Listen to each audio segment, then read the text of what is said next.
Você tem sido abençoado até aqui? Graças a Deus. Eu gostaria de estar chamando nesse momento o pastor Maurício, e ele vai estar dando prosseguimento, falando sobre o tema. Vamos orar pelo pastor Maurício? Se ele vir aqui à frente, né? Estava conferindo, pastor. É coisa de pastor, né? Vamos orar. Senhor, meu Deus e meu Pai, nós louvamos o Teu nome, Senhor Jesus, pela mensagem que já foi aqui trazida aos nossos corações. Pai amado, nós te agradecemos porque o Teu Espírito Santo tem se feito presente neste lugar. Pai amado, nós pedimos a Tua bênção nesta hora pela vida do pastor Maurício, Teu servo, ó Pai. Nós o conhecemos, sabemos que ele se preparou para este momento. Por isso nós te pedimos, Senhor, usa, ó Pai amado, na totalidade da Tua vontade, Senhor. Que ele seja bênção para todos que aqui estão. Em nome do Senhor Jesus. Amém.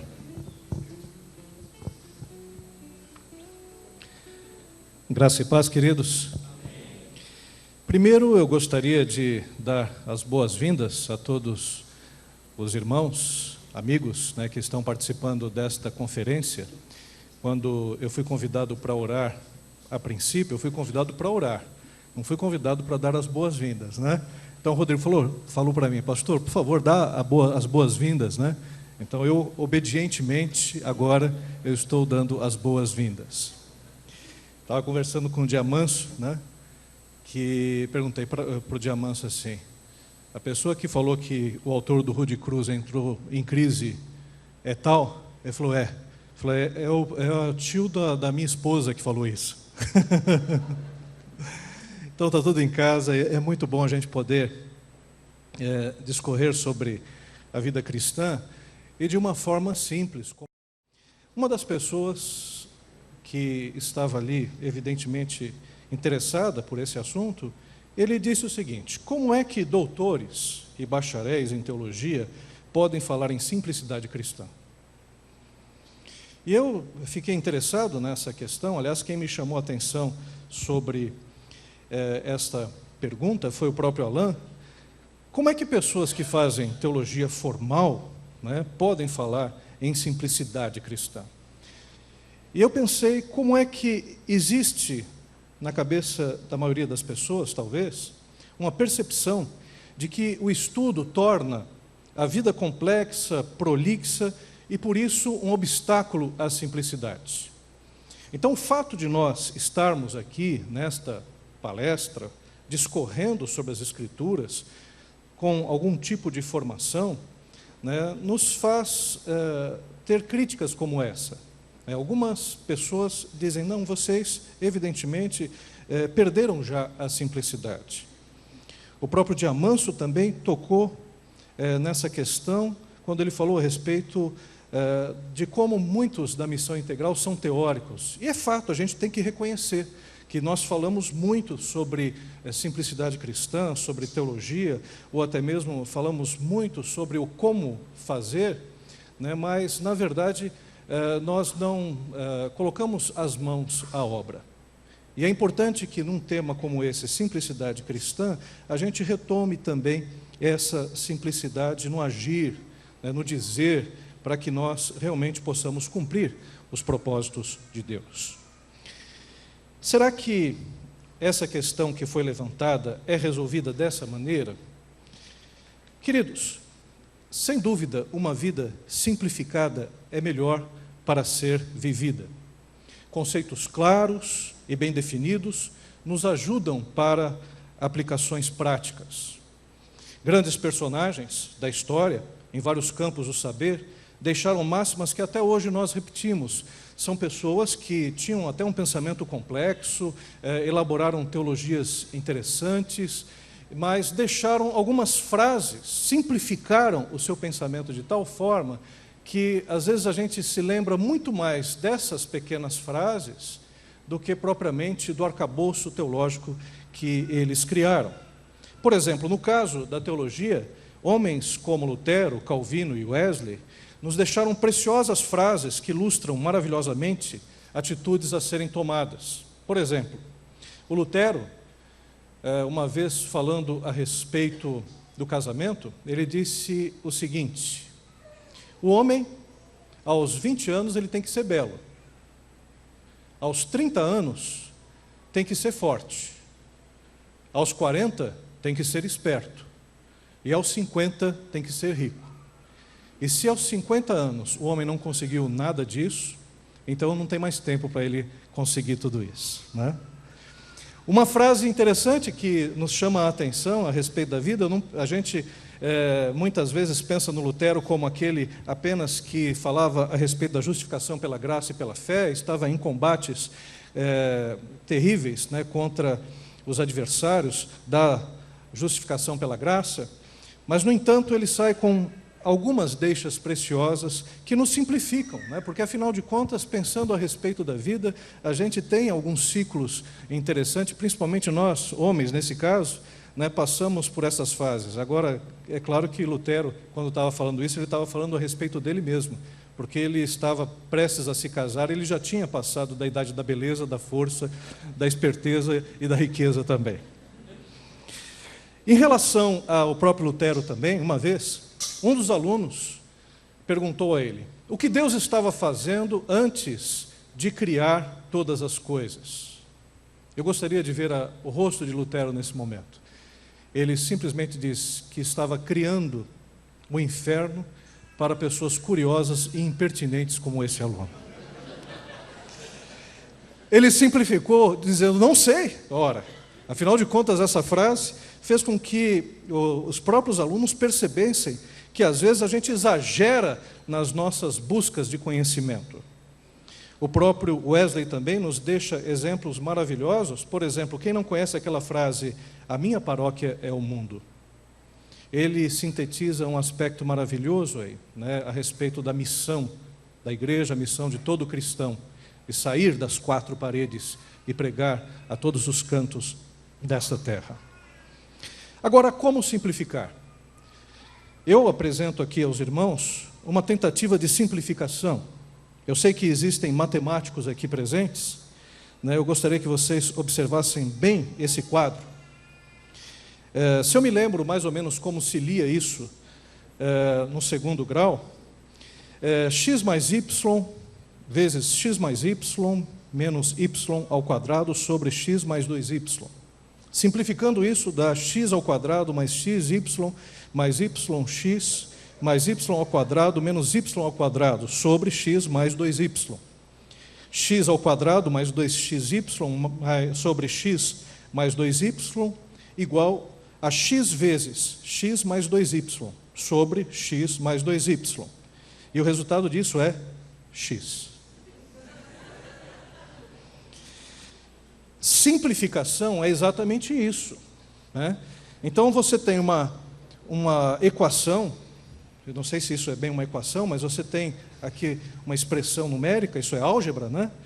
Que é uma fração complexa, e o objetivo é tornar isso mais simples, é fazer com que haja um equivalente mais sintetizado, né, daquilo que é o proposto. Então, a gente não fica admirado em saber que tudo isso aqui dá x. Vamos aplicar isso para o Evangelho. Me parece que o Evangelho que tem sido pregado nesses tempos, está muito parecido com essas equações complicadas em que as pessoas muitas vezes não conseguem entender, não conseguem pegar o cerne da questão, não conseguem perceber que a equação ela tem um resultado x. Como simplificar, então, as Escrituras? Nós, quando falamos a respeito de simplicidade cristã, né, nós estamos buscando, evidentemente, aquilo que nas Escrituras Sagradas é o essencial, é o principal. Porque nós temos a Bíblia ela é formada por 66 livros, de Gênesis a Apocalipse nós temos autores variados, temos formas diferentes desse texto ser expressado, e muitas vezes, lendo a Bíblia, sem que a gente perceba o que simplifica as Escrituras Sagradas, a gente pode não entender, né, exatamente qual é a mensagem principal. Por exemplo, alguns intérpretes da Bíblia acreditam que existem textos contraditórios e, por isso, que alguns desses textos devem ser descartados, desconsiderados. Então, esses intérpretes acham que tais textos podem ter sido colocados a posteriori, tais textos são interpolações, são pessoas que vieram muito tempo depois dos próprios autores e que glosaram o texto, acrescentaram alguma coisa. Então, a gente precisaria, então, tentar tirar esses textos, limpar a Bíblia desses acréscimos que algumas pessoas, no decorrer da história, acrescentaram. Outros utilizam os textos que são ajustáveis ao seu ponto de vista. Por exemplo, nós temos um arcabouço de muitos textos, muitas passagens. Algumas passagens nos dão algum tipo de insights, ideias, combinam com aquilo que nós entendemos. Então a gente retira esses textos e faz uma própria teologia. Aliás, um detalhe, né, a respeito da teologia, nós ouvimos aqui o como é necessário a gente estudar teologia, né? E teologia a gente faz, todos nós fazemos. Teologia, existem vários níveis de pessoas que fazem teologia, desde a teologia que é considerada a teologia popular, que é a teologia mais simples, até a teologia acadêmica, que é aquela dos grandes seminários ou das grandes universidades, que até fazem com que esses teólogos até estejam acima do bem e do mal em Torres de Marfim. Mas o fato é que, em relação à teologia, nós sempre teremos esse esforço de entender as Escrituras Sagradas. A teologia é esse esforço. A Bíblia é a revelação de Deus. A teologia é o jeito como nós aplicamos essa revelação de Deus. E essa teologia pode ser boa, essa teologia pode ser ruim, essa teologia pode ser fraca, essa teologia pode ser bem sustentada.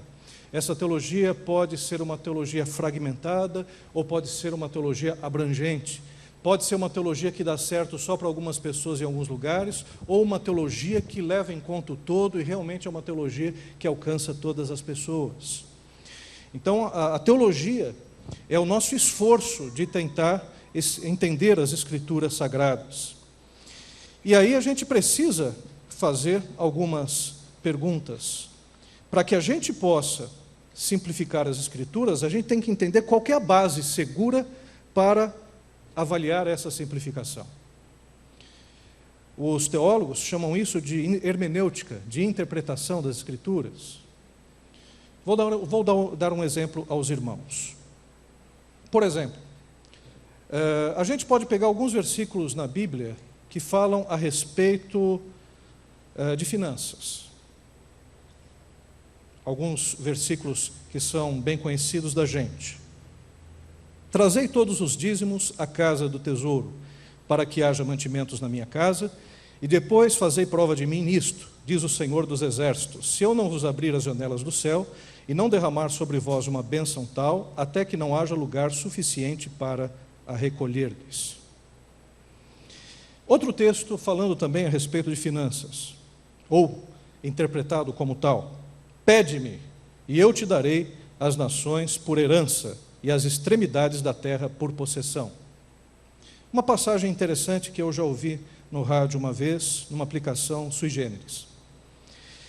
E as iguarias da sua mesa, o assentar dos seus servos, o estar dos seus criados, e as vestes deles, e os seus copeiros, e as vestes deles, e a sua subida pela qual ele chegava à casa do Senhor, ela ficou como fora de si. É o relato falando sobre a rainha de Sabá, quando viu os servos de Salomão, quando viu suas vestes, as suas roupas, a glória que havia no palácio de Salomão, na maneira como Salomão organizava o seu governo. Digamos que nós podemos pegar esses textos e dizer, eu quero fazer agora uma campanha a respeito de finanças, a campanha dos servos de Salomão. Eu quero dizer que as pessoas que entrarem nessa campanha vão buscar ser até como servos de Salomão, que se vestiam de uma forma diferenciada. porque afinal de contas, né, a gente pode entregar os donativos, as doações, nós podemos fazer uma barganha com Deus, dando tudo aquilo que nós temos para sermos como esses servos de Salomão. Por isso, trazei todos os dízimos à casa do tesouro, porque vocês vão ser enormemente abençoados, e vocês podem pedir qualquer coisa, porque afinal de contas, Deus garante que Ele nos dará as nações por herança. Imagine, por exemplo, uma delas, os Estados Unidos da América, ou mesmo a Europa inteirinha, e as extremidades da terra por possessão.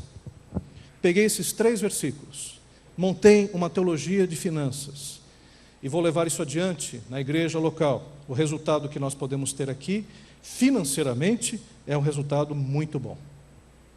Mas será que, de fato, nós entendemos o cerne das Escrituras? É uma base segura fazermos esse tipo de análise? Certamente que não. Nós temos que entender que a base para a interpretação da Bíblia tem que ser Cristo. Esses textos que nós acabamos de ler, por exemplo, a respeito dos servos de Salomão, Jesus Cristo disse que nem mesmo, olhai os lírios do campo, nem mesmo Salomão, em toda a sua glória, se vestiu como um deles. A respeito do dízimo, o Senhor Jesus Cristo também faz uma crítica aos fariseus, que dizimavam o cominho e a hortelã, mas sonegavam atos de justiça e de misericórdia. A respeito, por exemplo, do Salmo, que fala das nações como herança, nós podemos perceber até em Cristo Jesus, qual que era o objetivo em relação às nações? Era servir ao homem, servir aqueles que se perdem, e não propriamente ter as nações como apenas possessão no sentido territorial, no sentido econômico. Então a base para a interpretação da Bíblia é Cristo. Jesus se apresenta como Messias para o seu povo. Quando Jesus ele chega no povo judeu, ele se apresenta como o Messias, havia uma certa expectativa dos judeus em relação à vinda do Messias. Grupos judaicos estavam ali reunidos com o objetivo de falar de como seria esse Messias, mas todos eles esperavam a Jesus Cristo como Messias. O Messias veio. Evidentemente, os vários judeus não aceitaram como Messias, mas, no entanto, para se entender a Bíblia, a gente tem que colocar essa centralidade. Se não for por Jesus Cristo, nós podemos pegar todos os versículos isolados e, por conta disso, formarmos qualquer teologia. Então, a base da interpretação, aquela redução matemática para chegar a X, tem um nome, é Cristo. Jesus Cristo. Tudo o que ele disse, tudo o que ele falou, tudo o que ele ensinou, como ele praticou, esse é o nosso padrão. E nós lemos as Escrituras a partir desse padrão. Cristo, ele não compactua com falsas expectativas messiânicas. E aqui eu gostaria de entrar propriamente no texto, que é o texto de Mateus 8, 19 a 20. Vou pedir para o Bitum, pega minha Bíblia aqui, Bitum, essa azul. Mateus, capítulo 8, 19 a 20. Já que Cristo é a nossa base, para que possamos entender a nossa realidade, não é a oferta, não é o dízimo, não é a riqueza material, não é, evidentemente, aquilo que nós desejamos, mas sim Cristo e os seus valores, a sua prática. Nesse texto que nós apontamos, nós temos um aspecto curioso de como nós devemos entender a realidade. Mateus capítulo 8, versículo 19, diz assim: Então, aproximando-se dele um escriba, disse-lhe: Mestre, seguir-te-ei para onde quer que fores. Mas Jesus lhe respondeu: As raposas têm seus covis e as aves do céu ninhos, mas o Filho do Homem não tem onde reclinar a cabeça. Irmãos, nós vivemos numa sociedade de consumo, e por conta disso, nós podemos elaborar algumas teologias que são teologias que propriamente não encaram Jesus como o Messias. Esse problema havia entre os judeus também. Jesus Cristo, ele estava numa agenda que era uma agenda extremamente agitada. Então, Jesus Cristo curava os enfermos, pregava a libertação aos cativos, expulsava os demônios daqueles que estavam possessos, opressos, e, ao mesmo tempo, pregava os valores do reino de Deus. Vendo essa agenda, um escriba, doutor da lei, chega até Cristo e se coloca como um seguidor, deseja ir até a Cristo. Jesus Cristo, reconhecendo, evidentemente, não somente a fala do escriba, mas sim as intenções dos partidos religiosos da época, daquilo que se pregava, ele simplesmente disse: olha, não adianta vir após mim, porque o Filho do Homem é como a raposa. Aliás, a raposa tem os seus covis, as aves têm os seus ninhos, mas o Filho do Homem não tem onde repousar a sua cabeça. Então, se você tem a intenção de, através dessa mensagem, conseguir algo, angariar algo, de acordo com aquilo que você acredita, saiba que o Filho do Homem, ele não tem onde repousar a sua cabeça. A elaboração teológica dos grupos religiosos judaicos entendia que o Messias seria um rei. Evidentemente, esse escriba, ele já estava pensando que Jesus Cristo estabeleceria um reino terrestre. As esperanças judaicas estavam baseadas num rei que trouxesse vitória sobre os romanos e uma vida próspera. Então, Jesus Cristo já descarta aquele escriba nesta fala, porque ele já se põe como o Messias, mas não um Messias terreno, não um rei que deseja estabelecer um império. Da mesma forma, hoje, nós podemos ver que a mensagem do Evangelho também não se compactua, ou não compactua com essas falsas interpretações messiânicas. Até hoje, a igreja cristã está tentada a aplicar nesta terra, nesse nosso tempo, a ideia de que nós precisamos criar um império, que nós precisamos dominar os governos, que nós precisamos implantar uma teocracia nesse país. Muitos acreditam dessa forma, estão lutando para isso, mas na verdade estão simplesmente seguindo não a agenda de Cristo Jesus, estão seguindo a agenda do escriba. Cristo, nesse texto, ele apresenta seu desapego aos bens materiais. Como já disse, nós estamos numa sociedade de consumo. A influência que nós temos hoje, por conta dessa sociedade de consumo, é muito forte. Estava falando a respeito disso, um tema semelhante, numa das aulas, e um aluno, ele disse o seguinte: pastor, eu sei que o irmão está fazendo uma crítica a respeito daqueles que pregam a respeito dessa necessidade de nós termos bens materiais. Mas o senhor há de convir que, há um tempo atrás, quando o Evangelho chegou aqui ao nosso país, se pregava um Evangelho da pobreza, um Evangelho da miséria. Então, a gente não corre o risco de voltar a esse Evangelho da pobreza e da miséria? Irmãos, eu já ouvi muitas vezes esse comentário, e eu acho que esse comentário não procede. Não procede, porque a igreja não pregava um evangelho da miséria. Não pregava um evangelho que para você ser santo, você precisava ser pobre. O que podia haver, sim, era uma interpretação, às vezes até inadequada. Por exemplo, quando o evangelho começou a crescer cada vez mais aqui nesse país, na década de 60, 50, 60, muitos evangélicos eram pobres. Mas um detalhe, a nação brasileira era pobre. A maioria das pessoas não tinham acesso à educação. O ensino não era universalizado.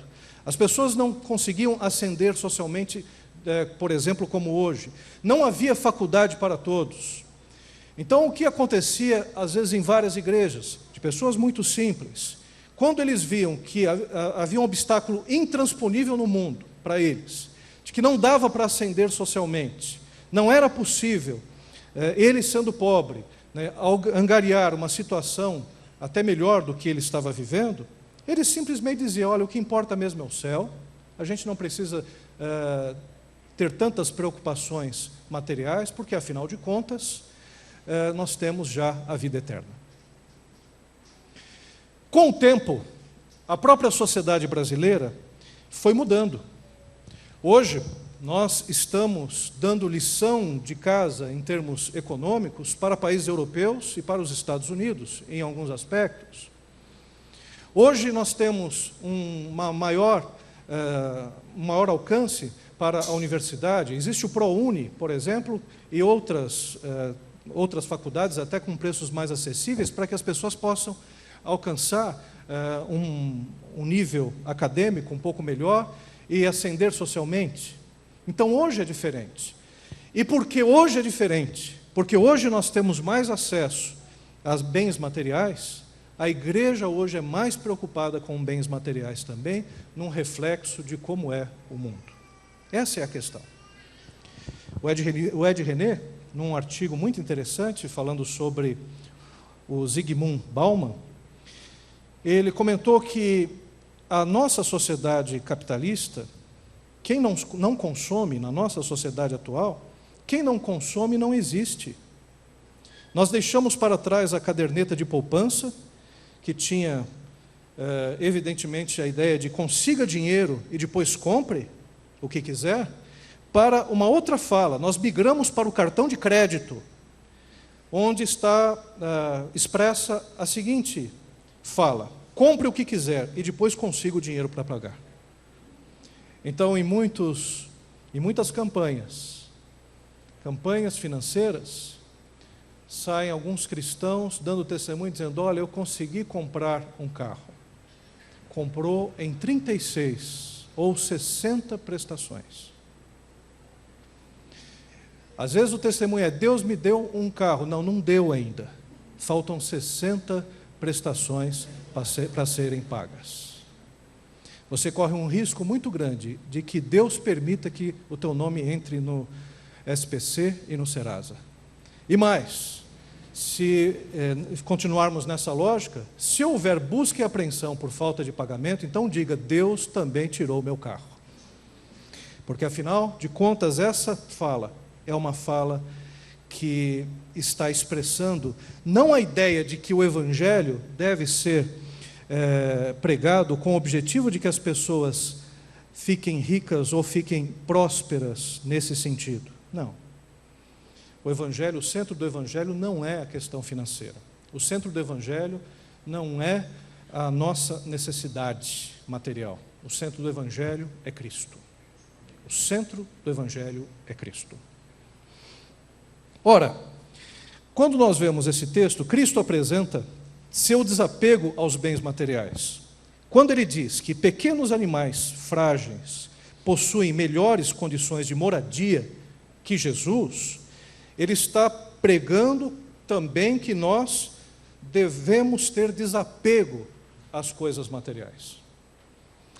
Aqui eu gostaria de pensar melhor e, a partir do exemplo que é Jesus, entender essa questão. Não é que Jesus Cristo está desprezando o fato de você dormir bem, não está desprezando a questão da moradia, que é um bem necessário para todos nós. Nós precisamos de casas, é uma necessidade básica do ser humano. Mas Jesus, o seu exemplo mostra que, apesar de ter morado em Nazaré, apesar de ter muitos amigos até para passar a noite, como é o caso da família de Lázaro, Maria e Marta, que Jesus de vez em quando estava lá em Betânia. Certamente Jesus e os discípulos tinham várias casas onde eles poderiam dormir. Mas Jesus Cristo estava simplesmente demonstrando que ele não tinha apego a questões materiais. Até o próprio nascimento de Jesus não foi num local, numa moradia adequada para um recém-nascido. Foi numa manjedoura, mostrando que Jesus Cristo optou por viver desinstalado. Se o nosso modelo é Cristo Jesus, a nossa relação com os bens materiais também deve ser essa. A casa em que moramos não deve ser um objeto de idolatria. O carro que obtivemos não deve ser um fim em si mesmo. Isso tudo apenas trata-se de instrumentos de Deus, que Deus permite que tenhamos em alguns momentos da nossa vida, para que nós possamos desempenhar e pregar a mensagem do Evangelho e viver segundo os valores do reino de Deus. Jesus Cristo mostrou que ele tinha muitos lares para pousar e nenhum para possuir. Então não há necessidade de a gente ficar focado, levar a nossa vida em possuir coisas. Não estou dizendo, evidentemente, que possuir coisas não é ruim, nós temos carros, temos casas, mas o nosso coração não deve, de forma alguma, estar nessas coisas. Cristo apresenta seu desapego aos bens materiais dessa forma. Cristo é o nosso modelo. Cristo também ele apresenta a transitoriedade do homem diante das coisas. Na sua identificação como homem, quando ele se diz o Filho do Homem não tem lugar para colocar a sua cabeça, ele exemplifica em sua própria existência terrena a real condição do homem diante do mundo. Irmãos, nós não temos nada. Nós não possuímos nada. As coisas, elas são transitórias. Nós podemos ter num dia e não ter no outro. Quero dar um exemplo pessoal, e nisso eu aprendi bastante. O primeiro carro que eu tive foi um Fiat 147. E um carro, aqueles carros Fiat, vocês sabem muito bem, né? Quando ele está numa descida, principalmente em paralelepípedo molhado, ele descia de lado o carro. Era um carro que muitas vezes não subia as ladeiras, demorava para subir. Mas era o carro que eu pude ter aos 18 anos de idade, aliás, presente do meu pai. E uma coisa eu imaginava, que ninguém ia roubar aquele carro. Para mim era uma coisa impossível alguém roubar um Fiat 147. Eu fui para a faculdade, deixei o carro no estacionamento, ao lado de outros carros da época, que eram muito melhores que o meu. Fui para a aula, fui estudar. Quando voltei, eu falei, é aquela árvore, mas cadê o carro? E eu olhei, andei, pensei, não, devo ter colocado em algum outro lugar. E o carro foi roubado. Tempos depois, tive a oportunidade de comprar um outro carro. Era um Voyage. Um Voyage que também não era do ano. E era um Voyage também bem limitado em relação aos outros carros que tinham também. Aí coloquei o Voyage em frente do Seminário Teológico, na Vila Mariana. Aliás, depois eu fiquei sabendo que era o lugar onde se roubava mais carro em São Paulo naquela época, né? Coloquei o carro à frente e estava estudando tranquilo, estava fazendo o meu 4º ano de teologia, bacharel em teologia. E aí a secretária falou, Maurício, você pode dar o sinal? Porque eu vou ter que sair um pouco antes, você pode fazer isso? Eu falei, tudo bem, eu dou o sinal. E havia um aluno do meu lado, um amigo meu, falou, Maurício, bate antes, vamos embora antes. Eu falei, não, vamos embora antes não. Eu vou bater no horário. Aí ele falou, mas Maurício, ninguém faz isso, nem a secretária faz isso. Bate esse negócio, eu não estou aguentando mais essa aula. Né? Ele falou, não, eu vou bater no horário. Saí do Seminário Teológico. Quando olho para a rua, havia um homem entrando no carro, deu a partida, foi embora. Eu ainda, naquele rompante, falei, não é possível um negócio desse. Falei, o sangue de Jesus tem poder. O carro deu uma morridinha, falei, pronto, Deus me ouviu.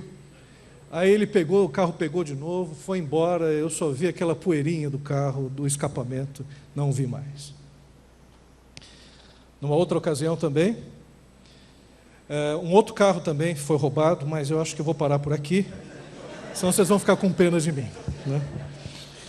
Mas o fato é que, do primeiro ao terceiro carro, quando eu fui roubado no terceiro carro, eu já agia com tranquilidade, já era bom nisso, sabia o que deveria fazer. Na primeira vez, eu acreditava que, eu fiquei ali no meio da rua, os carros passando, lá na Domingos de Moraes, né, um rapaz parou, o que aconteceu? Olha, eu fui roubado, vamos lá atrás do carro. O carro já tinha ido muito embora faz tempo, a gente rodou quarteirões como se o ladrão parasse o carro no quarteirão de baixo.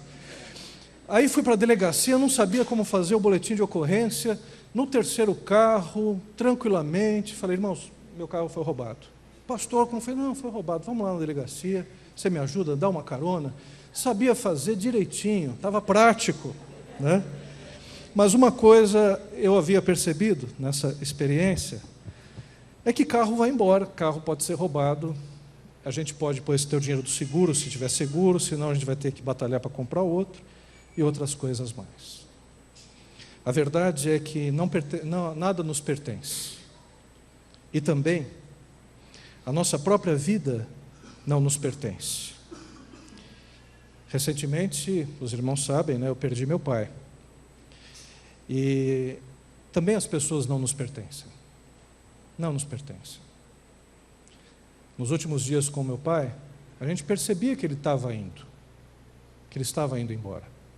E na conversa, às vezes, o Corinthians foi campeão ano passado, né? Meu pai é corintiano, era corintiano, e eu sou São Paulino. E a gente brigava muito. E eu sempre provocava, né, a respeito do Corinthians. E quando eu estava conversando com ele, estava muito doente, eu via que isso já não chamava mais a atenção dele. Não importava mais. A doença, a dor, tudo isso, para ele era mais importante naquela hora. E nos últimos dias eu não conseguia me comunicar com ele, ele não me fazia entender, ele também não se fazia entender, percebendo que ele também estava indo. Porque a verdade é que nós não possuímos nada. Nada é nosso. Tudo é, na verdade, transitório. E a gente precisa aprender isso. Como é que a gente monta uma teologia baseada em coisas, em bens? Como é que a gente monta uma teologia simplesmente para enriquecer financeiramente? Cristo, ele nos mostra o mais importante legado. Diferente do que possamos entender em nossa época, seguir a Cristo implica numa vida que proclame os valores de seu Evangelho. É isso, nós estamos aqui para proclamar o Evangelho de Jesus. Nós valemos não pelos bens que possuímos ou pensamos possuir, mas sim pelo que somos, como discípulos e como usamos os dons da graça de Deus no engrandecimento do seu reino. Aliás, acrescentando, nós valemos porque somos filhos de Deus. Valemos porque somos agraciados pelo Senhor. Um dia um pastor do seminário teológico, ele foi numa confraternização de pastores, havia um pastor que era líder de um grande ministério, com pouco conhecimento bíblico. E o pastor Odair Rossi, sentou junto dele, e o pastor perguntou quem era o pastor Odair Rossi, o que ele fazia. Ele falou, eu sou professor tal, no seminário, tenho essa formação, eu dou aula de tal disciplina. Aí o sujeito olhou para ele, de lado, ele disse, você é professor. O senhor já conhece a Europa? E o Odair falou, não conheço não, eu conheço aqui Santo André, o Jardim Irene, né? Conheço o Jardim Irene aqui muito bem, né? Tá. Né? O que adianta tudo isso se o irmão não viajou na Europa, não conhece a Europa? E eu fiquei pensando nessa fala, né? O Odair, muito educado, não respondeu não, porque senão acho que ele ia criar um problema lá. Mas eu fico pensando que a gente se qualifica, ou melhor, está qualificando as pessoas a partir daquilo que elas possuem, de lugares em que elas foram. E ora, isso é tão pequeno, Nós devemos entender que o que vale na nossa vida é que nós sejamos bons despenseiros da graça de Deus. Deus nos confiou uma série de responsabilidades aqui nessa terra. A principal delas é amá-lo de todo o nosso coração, de toda a nossa força, de todo o nosso entendimento. Uma outra também essencial é amar ao próximo como a nós mesmos. Então, que nós sejamos bons despenseiros da graça de Deus e façamos isso. Quanto às coisas, elas vão nos servir. São instrumentos da graça de Deus também na nossa vida que nós não merecemos, que nós saibamos usufruir com sabedoria e com graça todo o bem de Deus em nossa vida. Deus abençoe. Amém.